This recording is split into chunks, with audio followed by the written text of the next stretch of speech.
All right, ladies and gentlemen, welcome back to the Dharma Digs podcast, a podcast in pursuit of purposeful living. I'm your host, Taylor Winchester, also known as TW, and I'm always grateful that you've chosen to take a little bit of time out of your day to stop by and tune into this podcast, so thank you. All right, episode number 3 is going to actually be the first of the interviews that I'm rolling out, and I'm really excited to share this conversation with you. It's with a pal of mine by the name of Leonardo Solis. He is a multi-instrumentalist, a producer, songwriter, co-founder of Four Finger Record, a record label out of Charlotte, North Carolina, co-founder and co-member of the band Solis with his wonderful wife, Kelly, and yeah, just all-around good dude. So I'm excited to share this chat that I had with Leo a little over a month ago now, and we chatted a little bit about what he's got going on, what his band's been working on, but also about how we can all learn to maybe try and find a way to thrive in uncertain times, or at least a way to work through the uncertain times. So I hope you enjoy this conversation. I really enjoyed it, and as always, I appreciate you tuning in. Without further ado, Mr. Leonardo Solis. Leo, what's up, brother? Hey man, thanks for joining me on this. Cheers. It is it's not alcohol in here, it's coffee. Dog dad here, man. Yeah, miss you, man. You as well, buddy. You as well. I guess the last time I saw you was probably the last time I was in your studio finishing up some of the tracks we worked on, man. Yeah, you were here. Yeah. God, that feels like so long ago now. I know. I'm used to it now. It's weird. Yeah. Like, I'm used to not being around people. And I mean, I'm not like a huge introvert, but I can be. I'm like, if I need to be by myself, I can be by myself. And I'm like, I don't know, it's sad, it sucks. It may be doing something bad in my brain to be alone all this time, but I am used to it, which kind of sucks. But I miss having people here, creating. Yeah. It's hard to, kind of think about like producing music and working on like collaborating with people when they're not in the same physical space. Yeah, in like a remote setting. Well, and that's what's been interesting. I feel like 2020 has felt like the longest year ever, but then at the same time, it feels like it feels like we've been in this kind of quarantine mode, pandemic mode for a lot longer than it has been. But at the same time, it's hard to believe that it's been as long as it has been, in the sense that how are we not? I thought, looking back to March, I just thought for sure about August we would be back to doing shows and doing events and, getting out there and experiencing things and experiencing life like we were before. But obviously, COVID had some different plans. It is crazy. Have you seen the videos of Wuhan right now in China? No. Are these recent? Oh, they're having like mega pool parties, no social distancing. No, I mean, I guess they're good. Yeah. Why else would they be doing it? I mean, I don't know. But other countries are partying hard together right now. And I'm not saying that I want that right now for us, but like, yeah, it is pretty wild. I do agree. I thought by this point I feel like my career would have been back to normal. Yeah, I have a buddy that I used to work with when I was in food and beverage industry, who lives in, I'm not sure what province. I don't think he's in like the Wuhan province, but he teaches English over there, and I've seen him. I mean, he's out traveling. I mean, he's still wearing. It looks like he's still wearing a mask when he's in any heavily trafficked area, but they're out to dinner, vacationing. And not that, I mean, people were still vacationing here in the States, but yeah, I'm just kind of curious. I mean, he and I don't talk often or regularly, but it's interesting because he was on legit lockdown for a while there, and then now it seems like he's back to norm. So it's pretty wild. Yeah. But we're still here. We are indeed. Yeah. Trying to stay alive and creative, and it's crazy. Well, thanks for agreeing to joining in on this podcast, man. This is a relatively new concept. I've in the intro episodes, I talked a little bit about how I've been kicking around ideas for a podcast for a long time, and we've worked together in the industry. So it's how do I how do I tie in some of the experience from a creative background and music and events and all of that stuff with also stuff that, with content that actually seems somewhat meaningful, I guess, and maybe pushes and encourages conversations and a little bit more what I call critical thinking and or contemplative pondering, things like that. So yeah, thanks for being an early guinea pig on this. For sure. I'm stoked. This is awesome. Yeah. Thanks for having me. Yeah, man. So let's introduce yourself a little bit. I mean, I've given my introduction of you, but tell everybody a little bit about kind of where your creative background came from. How did you really get into producing music and writing as many songs and art and all the stuff that you do? Yeah, it really came from my upbringing and, the environment that I was lucky to be in as a kid and as a teenager. My parents are incredible. They both really are huge proponents of individuality. They really encouraged me to pursue the things that I want to do and the things that I feel like I'm good at, or the things that really kind of catch my attention. And they kind of created an environment and with my older brother and my younger sister, and even like my cousins, whenever they would come over, they would just really give us the freedom to be ourselves. Um, so yeah, it really came from there. My dad eventually ended up buying a bunch of instruments and learned how to play. He had a bunch of his construction friend buddies come over and they would jam. And I wish I had recordings of that kind of stuff, because I mean now that's what I do. I record and I produce and I engineer, and so yeah, it really came from them. It came from my parents. My great grandparents really didn't do music at all. So it was really like my dad's decision to kind of have a new hobby in the house. And we were living in a 2-bedroom at that point, and our room was the music room. So my brother and I we had bunk beds, and we would get it off and there would be like a keyboard or a drum set like right next to my bed, which is kind of like what my studio still looks like. It's like I get up and then it's like, oh, it was like a Fender Rhodes hitting my back.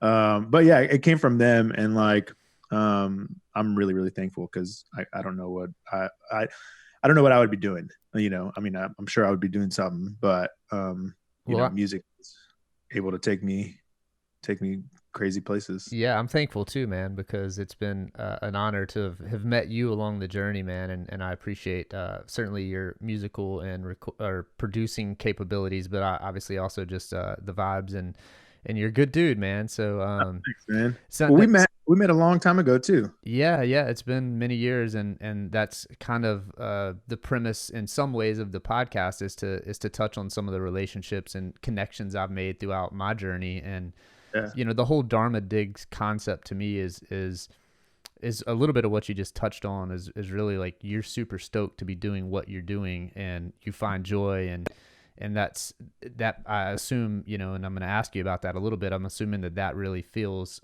somewhat purposeful for you, and obviously you get some great fulfillment out of what it is you're doing, and as far as creating and making music, not only for yourself but for others, right? Absolutely, 100%. Now, did your siblings play music? I mean, you said your brother and yourself had the instruments in the bedroom, but did they still create or? Yeah, so my older brother doesn't. As far as I know, my younger sister, it's funny. Yesterday, she sent me a picture. She was serenading her little puppy with her ukulele, and I mean, she's awesome. She's really creative as well. They both are in their own respects, but I really took it.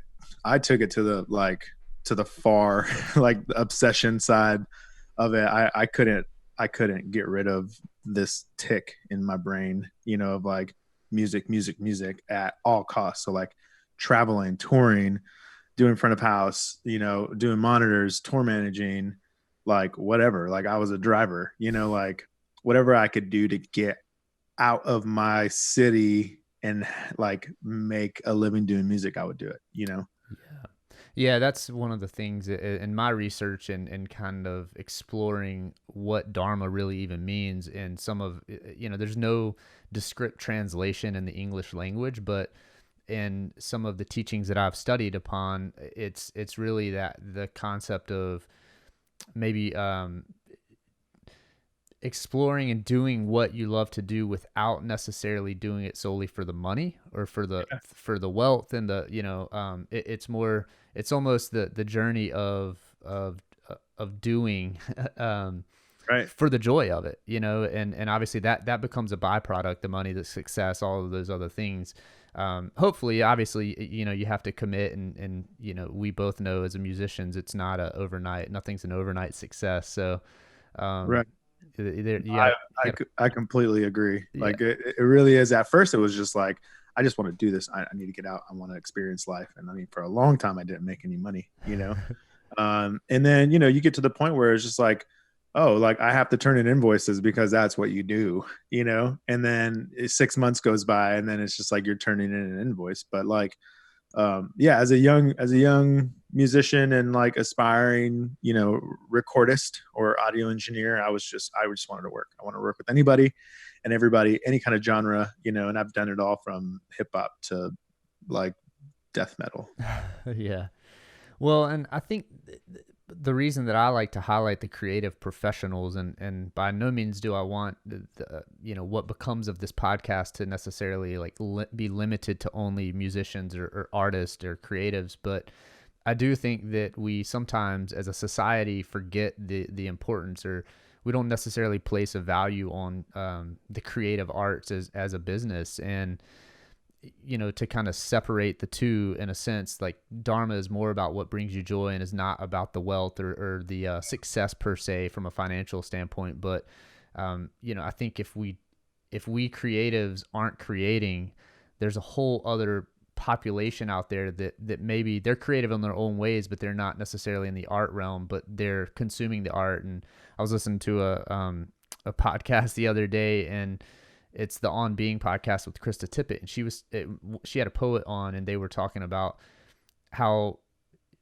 we walk around as humans daily not realizing maybe that we're into poetry as much as we are in the sense of music lyrics. We sing songs, and Yeah. and those things are what help people get through like really challenging times, and that's, I think, also what kind of pushes the boundaries of creativity is what's happening around us. So Totally. And it's all happening constantly, like you're on a walk and you're seeing, like, I don't know, maybe it's windy and like the trees are doing their thing and there's a rhythm to it. yeah, And, if you translate that to a drum beat, there is art in nature, and it's all happening at the same time, whether or not you're open to it, 100%. And to go back to what you mentioned earlier, you're not sure if this kind of self isolation is the most positive thing for you, but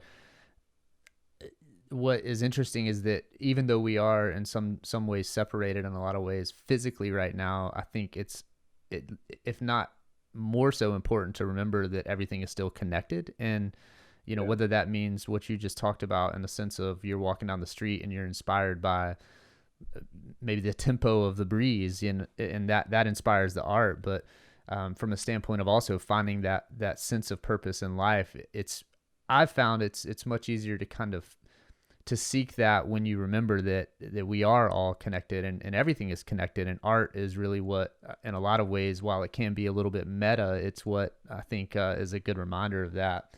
So can you talk a little bit, and I know you've, not to dive too deep into all of your history per se, but from being on the road, working with bands, I'm sure obviously meeting people all over the world, talk about how working in the industry around other creatives maybe has helped you evolve as a human being, and also maybe change your perception on life as you've grown older.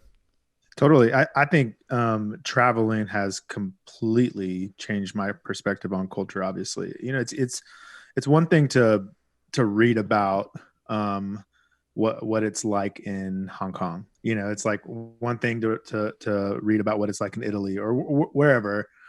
it's another thing to be in those places with those people and trying to find a common denominator with them. I remember when we were in Italy, my wife Kelly and we spent some time after a gig. So like I had a gig and then like I flew her out and then we vacationed. But just even like language barriers, like how do you relate to other people when there's that language barrier, and how do you communicate what you want out of that conversation or what you're trying to so music has allowed me to experience culture in such an incredible way that I do feel like my parents raised me for sure, but like the road, I guess like taught me, taught me so much about, spirituality, culture, relationships, like how do you interact as a human, when you're in a creative space with somebody who doesn't speak your language. Yeah, yeah, and I'm curious a little bit about that in a sense. Like, did you grow up? You talked a little bit about obviously, you had a good foundation in the sense not only in the art and creative side, but I know you're a good dude, so I'm assuming your parents are pretty good people as well. But were you raised religious or was spirituality something that you guys dove into, or did you go to church every Sunday? I mean, what was that Totally. like?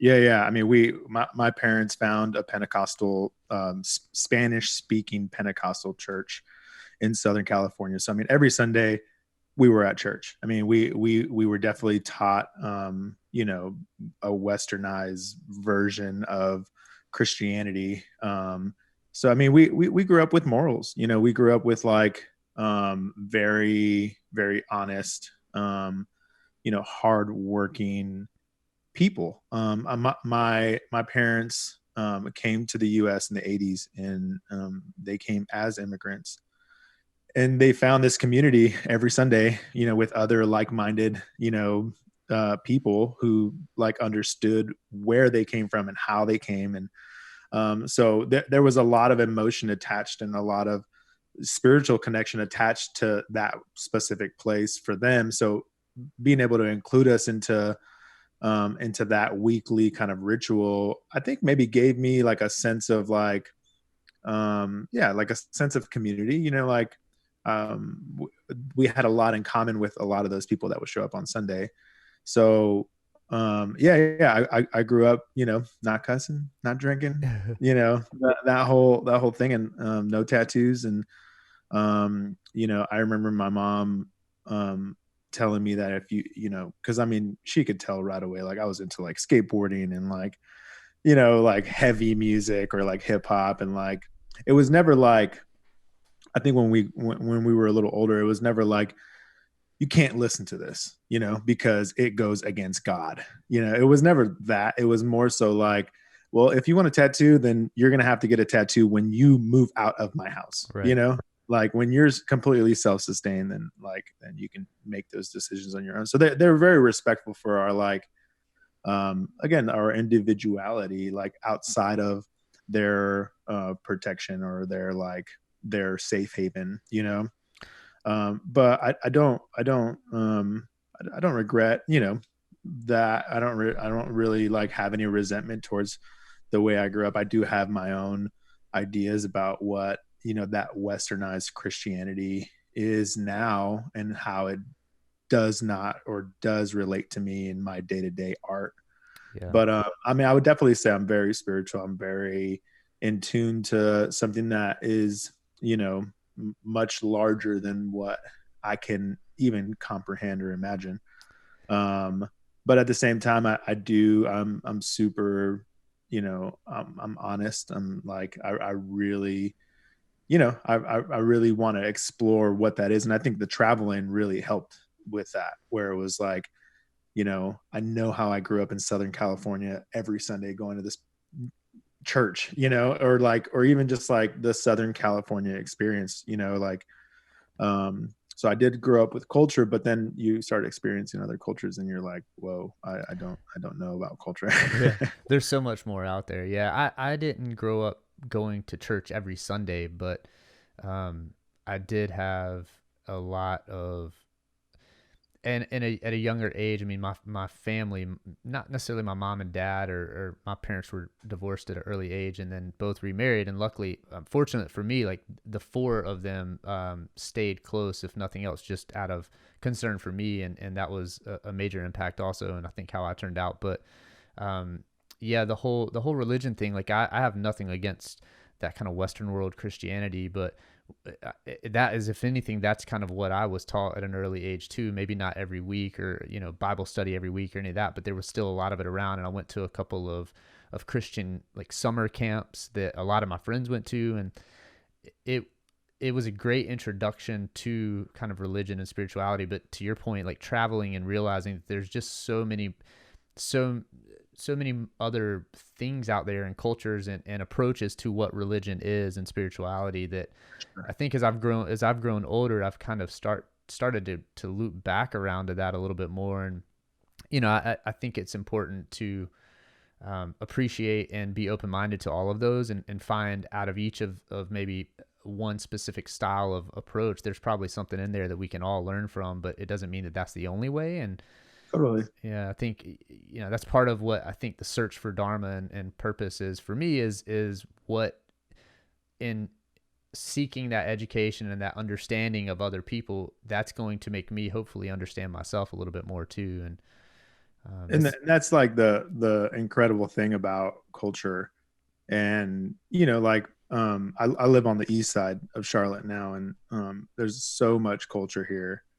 And just even with my neighbors, yeah,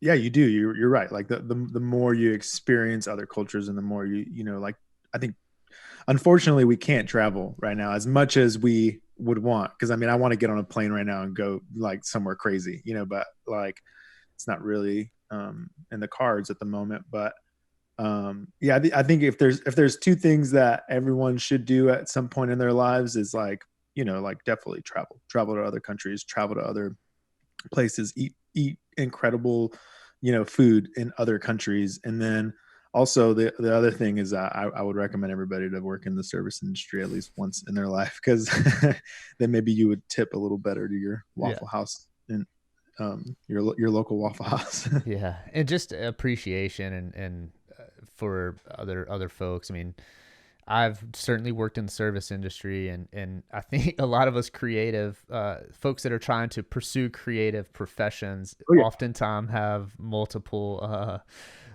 gigs, we could say. So It builds so much character. And I have my parents own a restaurant, so like when I see them busting their ass every day, like, I mean, my parents can run like circles around a lot of people my age that I know, and they like head down, like straight, like eye on the prize. And like they kind of live in this like like this is what we have to do, but it's not always going to be this way, so like this transitional phase of like being very honest, being very responsible, and being very focused on the now, so that the later is maybe a little better, yeah, and I think the service industry does that. It's so frustrating, and it's so incredibly like, like, yeah, a lot of us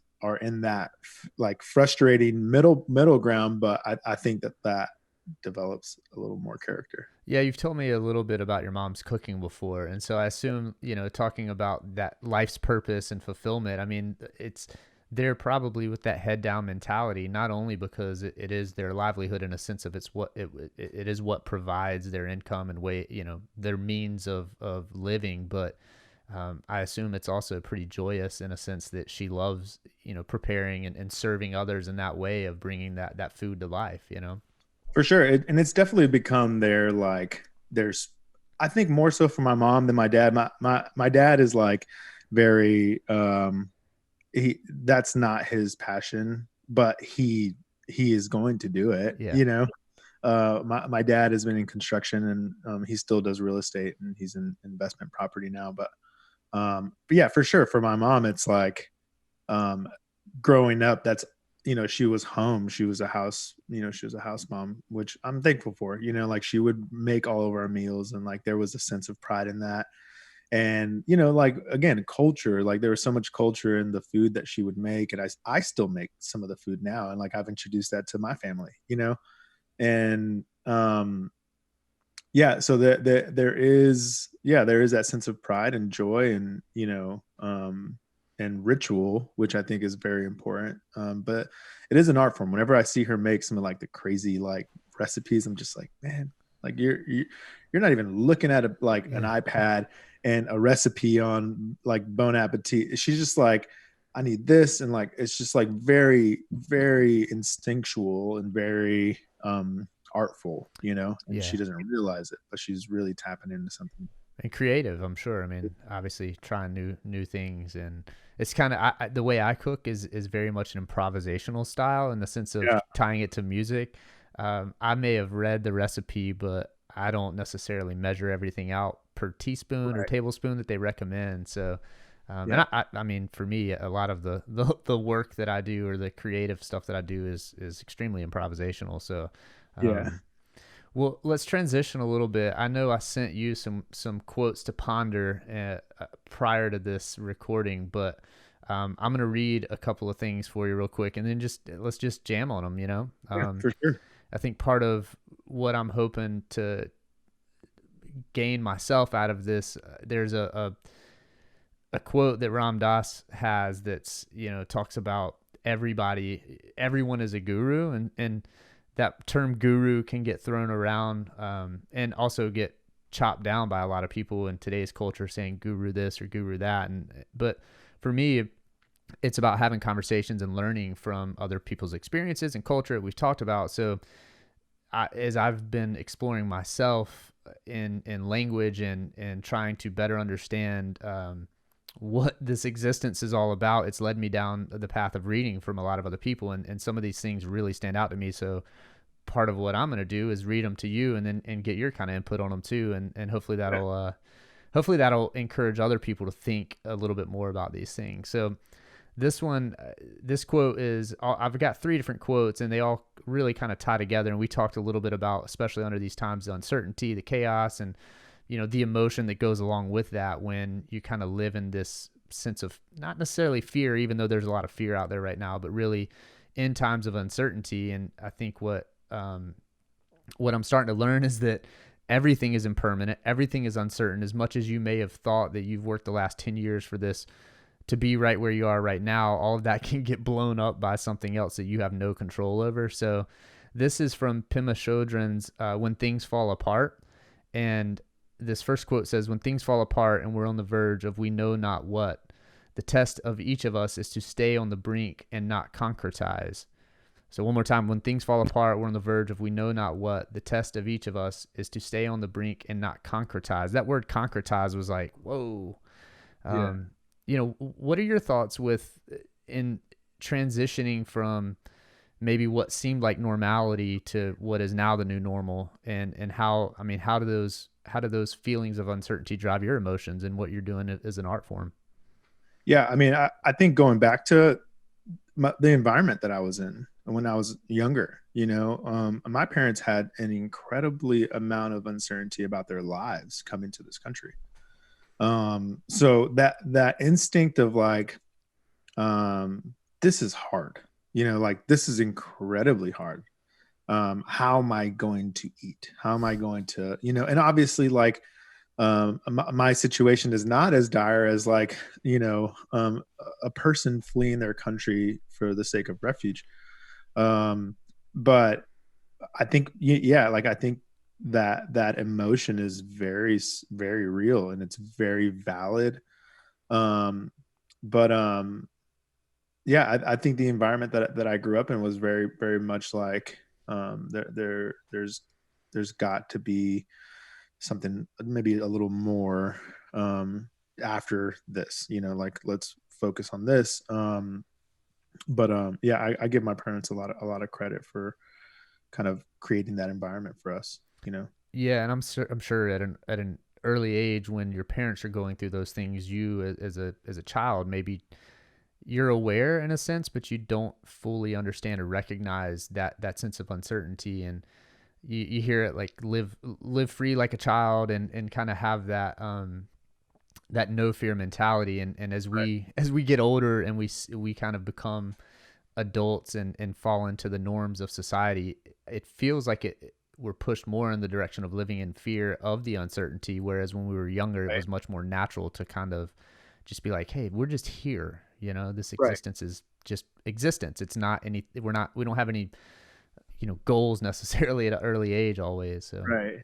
Well, no, yeah, and then there's also this sense of accomplishment. Like, why all of a sudden do I feel like I need to be an accomplished producer or an accomplished musician? Where did that notion come from? When growing up, it was just like, there's a drum set in my room, you know, yeah. like there's a lot of stuff in my studio that and we were just talking about this before we came on, like that I'm not really using anymore. So I need to get rid of that. But I can take that same mentality into my life. There's a lot of things in my life that aren't benefiting me. How could I focus on the things that are like meaningful conversations like this, or like, how do I focus on the moment rather than, um, you know, it's that constant cycle, Yeah. like you get a glimpse of something that's amazing, like you're on the brink of finishing this record, or you're on the brink of like finishing this tour, or you may get this gig or you may get that gig. And if you don't get it, that doesn't necessarily define you as an artist. It just defines the moment in your life. And I've had a lot of moments in my life, Yeah. Well, that's a good segue to like the second kind of part of the excerpt that I pulled from her passage. And this one is, again, Pema Chodrön quoting here: "Things are always in transition if only we could realize it. The off-center in-between state is an ideal situation, a situation in which we don't get caught and we open our hearts and minds beyond limits." And I think that touches a little bit on what you're saying. It's like you get lost in that journey of hopefully, yeah, I mean, you have a sense of what the outcome could be, but you don't necessarily, that you don't necessarily have control of what that outcome is. So how do you just approach it with all that you can give to that project in your sense, and what we're talking about when it comes to maybe producing or the next show or the next gig that we're hoping to get. And then she goes on to say, to stay with that shakiness is the path of true awakening. Sticking with that uncertainty, learning to relax in the midst of chaos, learning not to panic. This is the spiritual path. I'll keep going. Getting the knack of catching ourselves, of gently and compassionately catching ourselves, is the path of the warrior. So those two, like the spiritual path and the warrior, kind of stand out to me in the sense that as we go through these situations, we're continuously growing and evolving unless we choose to be complacent. And I feel like if we choose to be complacent, we don't necessarily do that consciously. That's just kind of a byproduct of the society we live in, becoming complacent. I was having this conversation with my mom the other day. I think that in the culture that we've lived in, a lot of times, and this may not be true for us, seeing that we didn't take the traditional path of career, but in the sense I see it in some friends and people that I know, like they've worked for 20 years in banking or finance or whatever it is, but then all of a sudden this changes and they lose their job or they get laid off or furloughed because the organization just can't keep them. And then they're all of a sudden like, what did I do that for? And to relate it back to art and creating, kind of using that emotion and the feelings that come from the uncertainty. And I think what Pema is trying to say there is that to get comfortable in that sense of uncertainty and living on the brink of pushing yourself as far as you can within creating or whatever it is you're doing, without necessarily being tied to what might be on the other side of that cliff that you're pushing yourself beyond a little bit. Oh, for sure. I think there's a lot of growth and a lot of pain that happens in that uncertainty, because you begin to realize what kind of sets you off, and what kind of like what sets you off negatively, and then like positively, as you're reading that quote, the only thing I could think of in my, like, there's this image in my brain of when I was in Hawaii last year, and I was there for the first time, and I was like so excited. I was like, I've never been to Hawaii. Um, what's the one thing that I need to do in Hawaii? And the first thing that came to my mind was like, I need to surf here. Like I'm not I'm not a surfer. I'm not, I used to skateboard when I was younger, but I was terrible at it.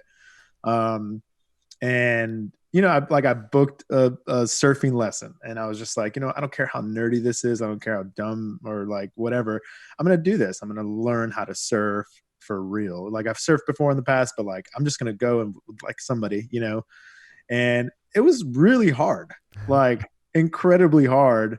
And the 2.5 hours I was out in the water, I caught one wave, and I barely caught it. And it was the last wave that I caught. But the entire time that I was out there, I was like sitting on my board, and the like vivid imagery in my mind when I think about Hawaii now was like the scenery, like being out in the ocean and like being completely unstable in the ocean, and then admiring this incredible, like incredibly beautiful, like the most beautiful thing I've ever seen in my life.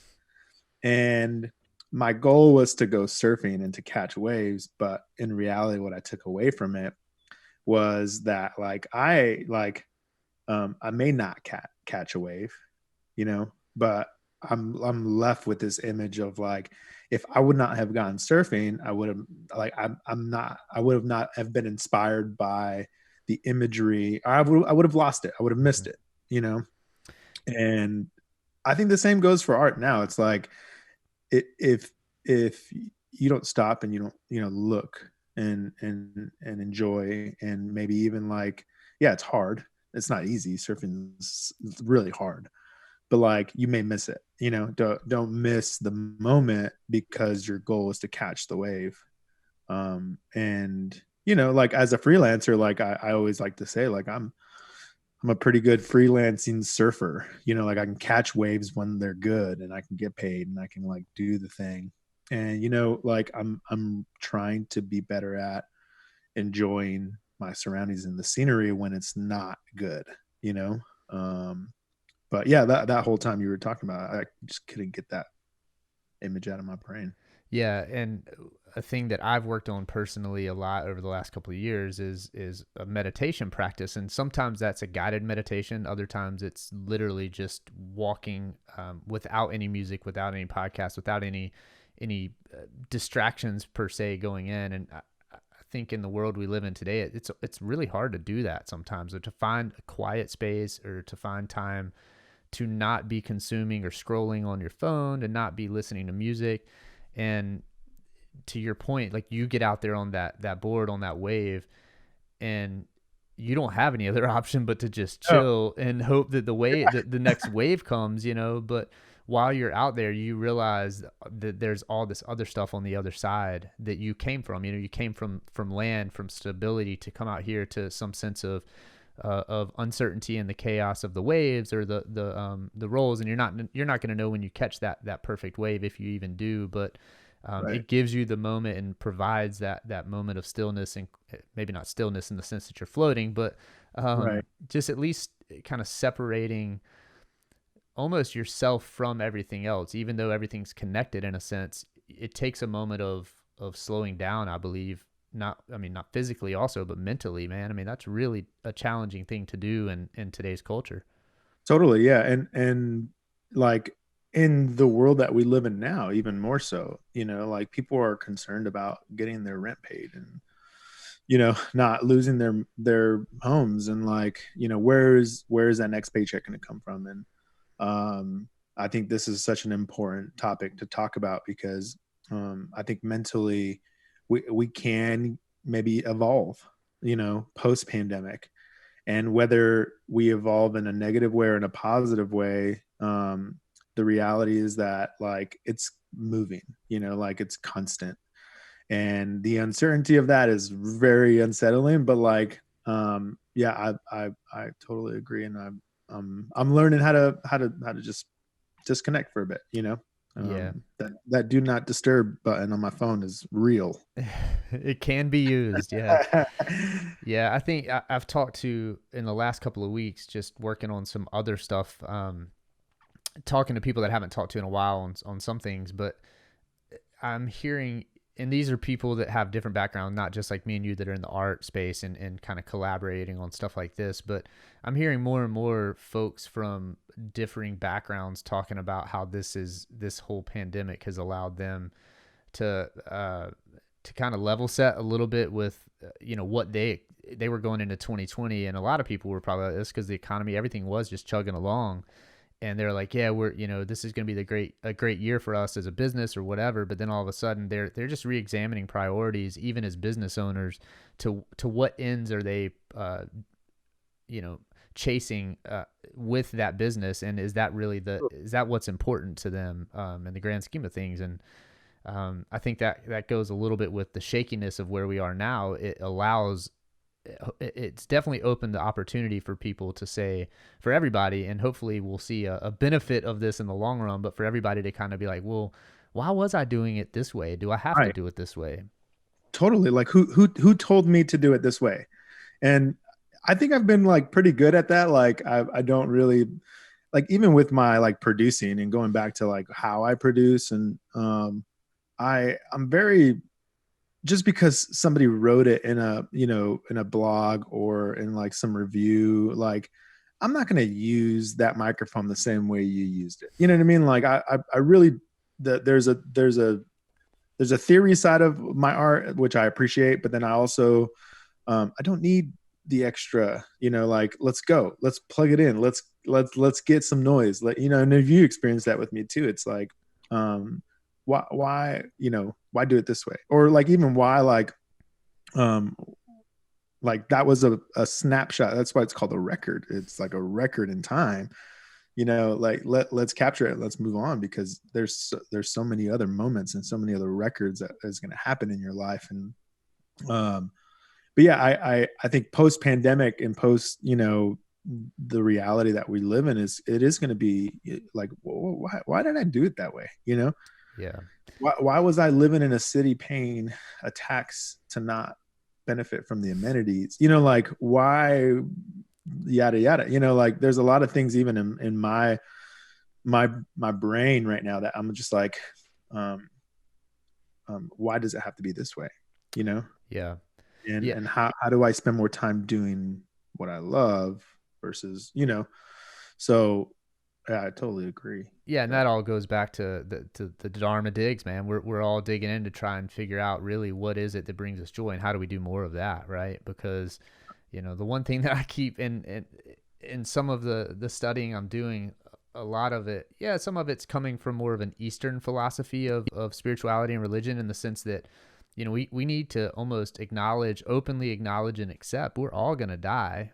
Not to be like the Debbie Downer here or anything, but Yeah, it's the reality. And so if we remember that on a day to day, and not, yeah, there's the saying of like live every day like it's your last, but the reality is really more so live each moment for the moment, and without necessarily attaching yourself to that outcome, for and sure. that can be, it doesn't have to be career related, even. It can be. And I think for a lot of people right now, we're all re-examining life and kind of what's going on, but really tuning into slowing down enough to appreciate this moment, because if you don't kind of live with a conscious intention in the current moment, then whatever's coming ahead of you doesn't really matter. And that's one of the taglines, is like live consciously. And I mean, I'm by no means a perfect example of that. It's just it's a process that I'm trying to work on, and a practice that I'm trying to be better at. For sure. Yeah, no, I totally agree. And that's such a good um, encouragement to, like, it is very uncertain right now for a lot of people, especially in the art world. It's like, or just in the music industry world, like no touring, no shows, no merch, no like, and then now like we're supposed to live off of streaming. Like, no, there's got to be a better way. And it's just I love that it's evolving, because that means that I'm going to have an opportunity to contribute to um, whatever's next, What, yeah, what that new way may be. And totally. And I'm finding that a lot of people are like, a lot of artists and musicians and creators are, like in the business world, they're saying like, well, why did I do it that way? Why did I move to New York to pursue a music career in 2019? Whatever it is, like, why did I move to London to do fashion? Like, or whatever, like how are we evolving? And I think we are evolving. And I've always kind of felt like the art world and the creators world and the music industry is like the Wild West. It's just like something's going to happen to where it's going to make a change to this, and then it's this, and then it's this. And I thrive on that because, like, I want it to change. I don't want it to be the same. I don't want to be the same person that I was, in my parents' house right next to a drum set, waking up. yeah, Like I want to acknowledge that that's the person that I was, and that's the benefits that I got from that, and I appreciate. But I want to evolve. I want to evolve in my spirituality. I want to evolve in my relationships. I want to evolve in my passions and my goals and my dreams. And but yeah, it's fucking crazy, man. Yeah, it is, totally is. And I mean, if the only way to not become complacent is to evolve, and to Totally. be open to that impermanence and that change. And I think at the same time, what I'm hearing you say is that you're trying to approach that with some sense of intention, and I do believe in, it could sound a little frou-frou in the sense of like manifesting, but you are accepting and acknowledging the fact that this system of creativity in the music industry that we both kind of work and live in is going to evolve. There's no doubt about that. But so how can you apply yourself and also kind of envision how you see yourself being a part of that evolvement? And I think we need more of that, and in a wider sense in society, we need a little bit more buy-in, I think, individually, to all be willing to slow down and think about those things for ourselves, regardless of the industry or the career that we're in. Because, and I don't have any kids, you don't have any kids, but I have some friends that have kids that, are really extremely concerned with the wealth that they're going to leave their kids once they move on, to the next realm or plane, Right. or whatever it is. But to me, it's like, well, what good is that wealth going to do if we don't leave them a decent world to live in the sense of, Totally. environmental concerns and just being Yeah. better people to other people. So Let's recycle more. yeah, reuse. I mean, that's the thing they say, instead of recycle now, just reuse. And I mean, Totally. it's tough because I think it's easy to get overwhelmed, especially in the sense of uncertainty, because there are so many people out there that it feels like, as an individual, what can you actually do to make a difference sometimes? So it's certainly challenging, and it's scary. And that's, again, going back to Pema's stuff, like, it's in the midst of that shakiness that we need to slow down and really then reapply our own selves to be more intentional about what it is we want to spend our time doing. Yeah, I love that, man. Yeah, and our time is, at least when I think about my schedule and I think about the things that I'm doing, yeah, I want to be more intentional about the things that I do with the people that I do them with, especially now that we can't be in the same room together. It's going to have to be more intentional. Like, hey, here's a Google Cal. Like, we're doing this podcast today. Yeah. Like, so like, yeah, the intentionality is definitely something that I'm working on. As to where before it would just be like, hey, yeah, come over, we'll record a song. Like, we'll just jam and do something. Or, but yeah, I think it's a good time to reevaluate why you do what you do, and who you do it with. But at the same time, it's like, we're seeing a lot of despair and a lot of fear and a lot of pain and a lot of anxiety and a lot of depression. And those are all things that I think, podcasts like this, like, we can help each other evolve. Yep. Whether you do music, you paint, or you're a writer, or you're in the service industry, whatever it is, I think humans are innately artists and creative, and it's just a matter of being open to, yeah, that poem that and that lyric. Yeah, and really contemplating it and applying it maybe to your life. So, well, that's a good little transitional phase here, talking about all the despair and all the things that are going on in 2020 being an election year. There's a lot of raising of the voices for various common goods, and so talk a little bit about any really important causes to you, and we haven't talked much about Kelly. So Solis, y'all's project, Yeah. it's you and your wife's project, Solis. I know you mentioned you guys are being uber creative right now, which I'm stoked to Yeah. hear because I love everything that you guys put out. But are there any causes that are near and dear to your heart? Are there any organizations that you want to touch on that we can encourage folks to either, whether it be go support those organizations with a monetary donation, or just encourage folks to kind of get more involved in their communities? Yeah. I mean, I've always been a proponent of like, just like your hood, like take care of your hood, take care of the people that are in your like direct, like your arm span. This morning we went to a local restaurant and it was small business, capacity is 20 people, like support those people, Yeah. support that restaurant, support that small business, support that artist, whether it is like a retweet or a like or a comment or whatever, but support your hood, like we with Four-Finger especially, like that's our thing. It's like we love Charlotte, we want to support Charlotte, we want to document what's happening, and we want to contribute, to document what's Yeah, happening in Charlotte. I love that. Four Fingers Records, that's yours and Jeremy's, right? And Yep. so y'all are promoting the recent live recording, right, of the partnership with Abari. And so Yeah. is that out yet, or is it coming out like, I think So it'll we're probably be out by the time this podcast is out, but for sure, yeah. It's like a 8-week turnaround for vinyl, but we so essentially we recorded a live show. It was like it's the only show that we've done in 2020. But I'm like now looking back at it, because the bar is closing, unfortunately. That was a record in time, like where we were just like, we don't know what's going to happen. It's so uncertain to everything, and the fact that we were able to capture and record that moment, and like we're going to put it out on vinyl, so you can pre-order. It's a 7-inch with a couple other local bands from Charlotte, and man, it's like we're really excited about. We're really sad, but really excited about that. So yeah, check that out. But I would say, if you're in Charlotte, like, yeah, support your small businesses and really get out there and treat your bartenders and your baristas very nicely, very nicely. Yeah. Yeah. but at the same time, like, yeah, like we're working on music. We're trying to stay positive, trying to stay creative. I'm writing every day.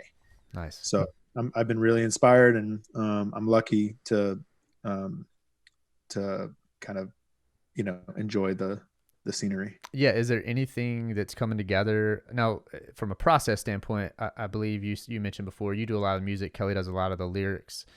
Is there anything that's coming together that you feel is real, like truly inspired lyrically from all of this that's going on, and some of the social injustices that we're really seeing more awareness around these days? Or Yeah, they're we're kind of on, so like we're kind of on a lag with our art, because Kelly and my schedule are a little different.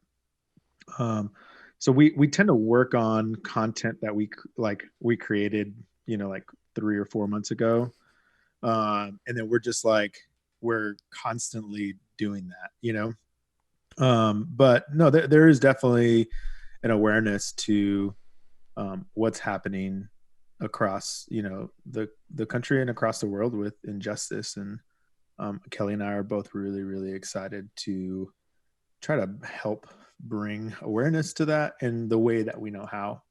yeah. And we don't know lyrically or maybe even melodically what that looks like yet, but that is a passion and a core kind of moral for us to kind of bring awareness to the little people, Yeah. a little, you know.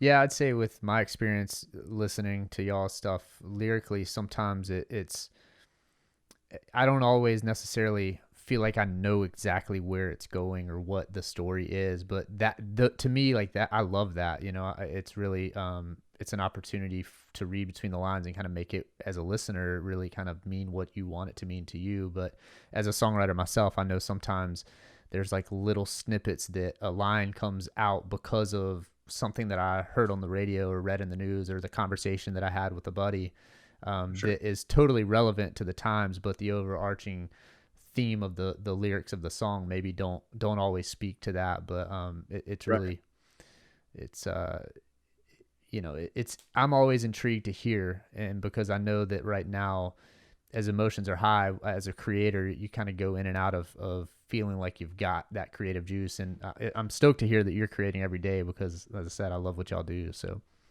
Yeah, thanks. And we're not trying to, I think what's great about the collaboration between me and Kelly, and just even the other people that I work with, is that like we obviously want to be honest about our art in the moment, but we've also learned that, like, yeah, like our art is left up to the interpretation of the listener or the viewer or whatever, and we love that. We think that that is very special, because our art is evolving as we evolve as people, and we're not necessarily going to make the same type of music that we did 5-6 years ago.